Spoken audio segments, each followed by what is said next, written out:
Olá, meu nome é Nicolau Chaude. Neste vídeo eu vou falar um pouco sobre a forma como eu trabalho, como é o meu atendimento enquanto psicólogo clínico. Quem nunca fez uma terapia na vida não sabe o que é uma terapia, não sabe como funciona. Ela sabe que ela vai chegar num consultório, vai falar coisas, aquela conversa de alguma forma que a maioria das pessoas não entende, vai levar ela a mudar, a resolver os problemas. Eu vou falar da minha perspectiva, que é a terapia comportamental abrangente, e vou falar das características dela e como é que funciona o atendimento. Algumas das características que eu vou falar são comuns a outras terapias, mas algumas são bastante particulares. Em primeiro lugar, é uma terapia comportamental. O que quer dizer isso? Quando a gente fala em comportamento, a gente está falando do que a pessoa faz, o que ela pensa, o que ela fala, o que ela sente, a forma como ela interage. Numa terapia comportamental, a gente tenta entender o comportamento primeiro, olhando para a história de aprendizagem da pessoa, ou seja, o que ela viveu na vida dela, que fez com que ela aprendesse a se comportar dessa forma, a pensar dessa forma, a sentir dessa forma. E a gente olha também para o ambiente, para o que está acontecendo na vida dela nesse momento. E quando eu falo em ambiente, eu falo muito da rotina, eu falo de que ela faz, com quem que ela se relaciona, os lugares que ela frequenta, como que ela passa o tempo dela. Então a gente tenta compreender o comportamento dela olhando para a história, para o ambiente. Então, quando eu olho para a história e para o ambiente, primeiro, eu tento investigar a história da pessoa e como ela está vivendo a vida dela nesse momento para entender qual que é o problema que ela está me trazendo. E da mesma forma, o caminho de intervenção que eu vou buscar vai ser tentando mudar esse ambiente, mudar aspectos relevantes na vida dela e, obviamente, tentando criar uma nova história para que ela se desenvolva enquanto pessoa. Nessa investigação e nesse caminho de intervenção, um foco especial é dado às interações, às relações sociais, porque a gente entende que toda demanda clínica de alguma forma está ligada às relações. Algumas de forma mais direta, como por exemplo o caso de uma pessoa que vem para terapia para buscar melhora no casamento, mudar a relação dela com os pais ou com os amigos, e algumas de forma mais indireta, quando a pessoa que chega na terapia com sintomas de ansiedade, um pouco deprimida, um pouco desmotivada. Talvez em um primeiro momento não esteja claro para ela o que isso tem a ver com as relações dela, mas de alguma forma a gente acaba encontrando essa relação. A minha forma de trabalhar, ela é menos técnica e mais dialogada. Quer dizer que boa parte do que a gente vai fazer em terapia é conversar para entender o que está acontecendo na sua vida e tentar buscar caminhos de melhora. Isso quer dizer que um dos focos da terapia é a promoção do autoconhecimento. E você se conhecendo melhor e entendendo a influência desses fatores na sua vida, no seu comportamento, você vai estar mais equipado para tomar decisões que vão te permitir viver uma vida mais satisfatória. Quando eu falo de autoconhecimento é, acima de tudo, tentar entender qual que é o sentido desses comportamentos. Por que eu me sinto assim? Por que eu penso assim? Por que eu estou fazendo isso? E a gente entende que todo comportamento tem um sentido.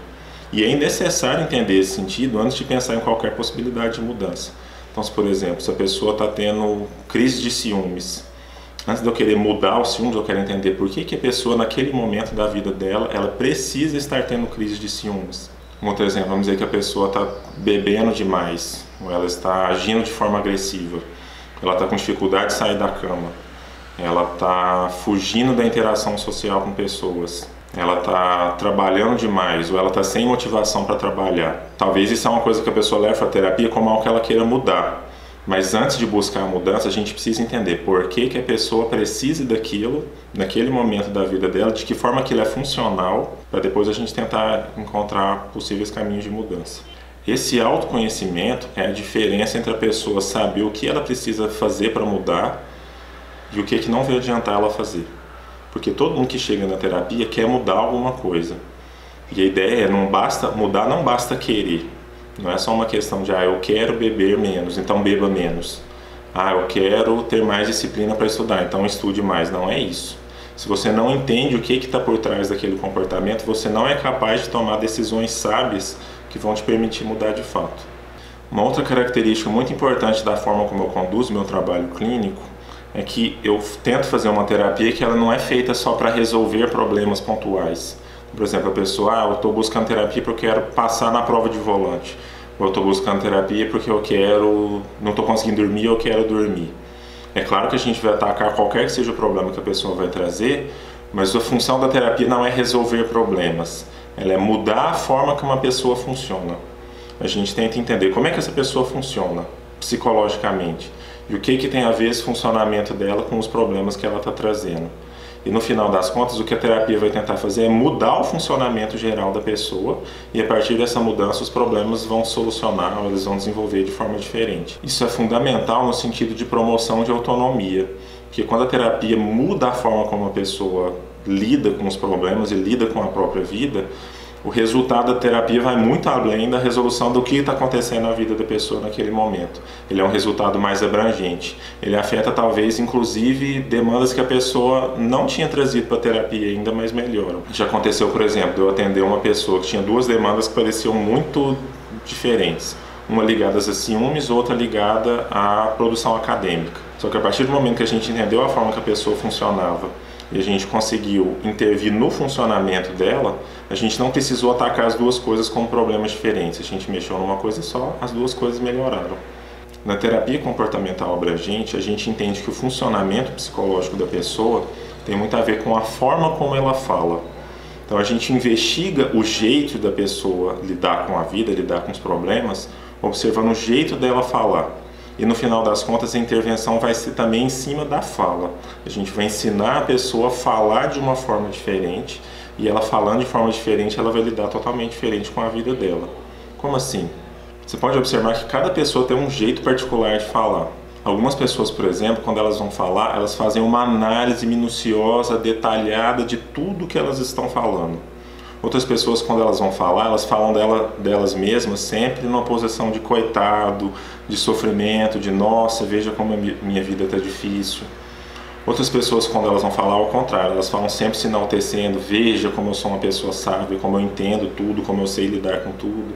Isso é uma coisa que aparece muito na fala da pessoa. Quando a gente convive com a pessoa, ou no caso da terapia, quando a gente está conversando com a pessoa toda semana, né, toda sessão, a gente começa a observar essas características da fala. E a gente entende na terapia comportamental abrangente que essas características da fala têm muito a ver com o funcionamento psicológico da pessoa. Então a investigação que a gente faz é muito nesse sentido.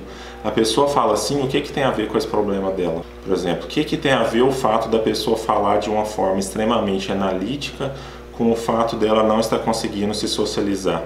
O que tem a ver a pessoa falar de uma forma que ela se coloca em posição de coitado com o fato dela estar tendo crise de pânico? É esse tipo de análise que a gente faz. E à medida que a gente estabelece essas relações, a gente começa a determinar de que forma que a pessoa precisa aprender a falar diferente, que vai mudar o funcionamento psicológico dela e esse problema vai melhorar.